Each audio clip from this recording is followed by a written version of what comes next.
What's up, GoFam? Okay, so 20 days after transplanting. Ayan na, GoFam. Nice, diba? Berde. Okay, so kailangan natin na mag-abono siguro in few days.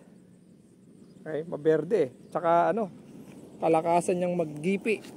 Ayan. Ito, tinanim namin dito 2 hanggang 3 tundos. 2 to 3 plant per hill. Pero grabe Kita nyo? Grabe magsuhi. Okay. So, alam nyo naman na isa ako sa mga skeptic sa mga foliar. Okay? Lalo-lalo na sa maisan. Kasi nga, hindi naman sa hindi sila gumagana. Pero pag yung nag-cost benefit analysis ka kasi, yung dagdag mo dun sa bayad mo dun sa foliar, especially sa maisan, syempre dadagdagan mo rin yung cost of labor mo, 'di ba? Hindi kagaya sa palayan, syempre ang may trabaho na nun yung kasama mo sa bukid. Kaya lang syempre kawawa din sila pag minsan. Siyempre dagdag trabaho din 'yon, 'di ba? So somehow magbibigay ka rin ng pakonsuelo, 'di ba, GoFam? So suma total, parang ang point ko is yung foliar is dagdag yan na gastos sa bukid, okay? And siguro kung nakikita niyo mga vlog ko, previous vlog, yung kung walang 10% na gain doon sa ani, I think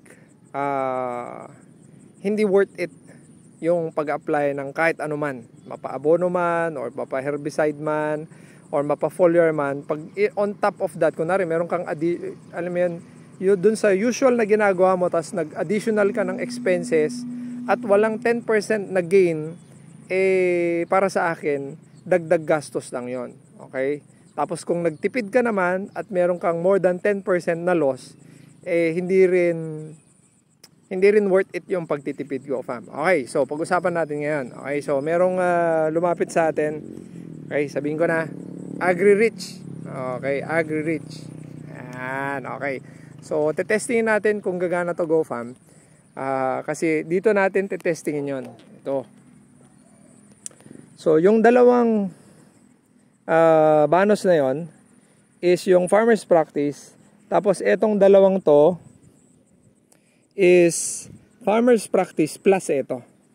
Okay, although ang sinasabi ni AgriRich is 30 to 50% dapat magbabawas ka na nung iyong fertilizer.